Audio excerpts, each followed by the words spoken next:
The U.S. Senate has approved a deal on the debt ceiling and budget cuts, ending a weeks-long political standoff and fending off a default in the world's largest economy. Jeong Eun-joo tells us more. The U.S. Senate on Thursday passed bipartisan legislation backed by President Joe Biden that lifts the government's $31.4 trillion debt ceiling, averting what would have been a first-ever default. The bill now heads to President Joe Biden, who forged the deal with House Speaker Kevin McCarthy and plans to sign it just 4 days before the U.S. Treasury projected it would run out of cash to pay all its bills.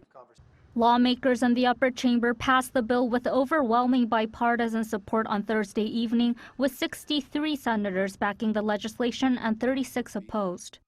The House of Representatives had approved the deal on Wednesday night. Senate Majority Leader Chuck Schumer hailed Democrats' role in the debt ceiling agreement after the Senate passed the bill. We may be a little tired, but we did it. So we're very, very happy.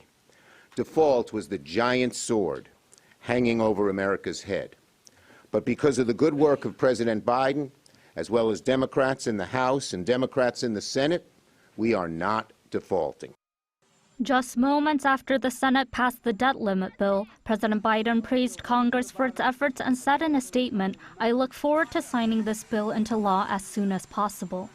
The Treasury Department had warned it would be unable to pay all its bills on June 5th if Congress failed to act by then. Such a scenario would have dealt a traumatic hit to the global economy and financial markets. The deal was a product of tense talks between President Biden and Republican House Speaker McCarthy. With this agreement, the statutory limit on federal borrowing will be suspended until January 1, 2025. Unlike most other developed countries, the United States limits the amount of debt the government can borrow regardless of any spending allocated by the legislature. Jeong Eun-joo, 아리랑뉴스.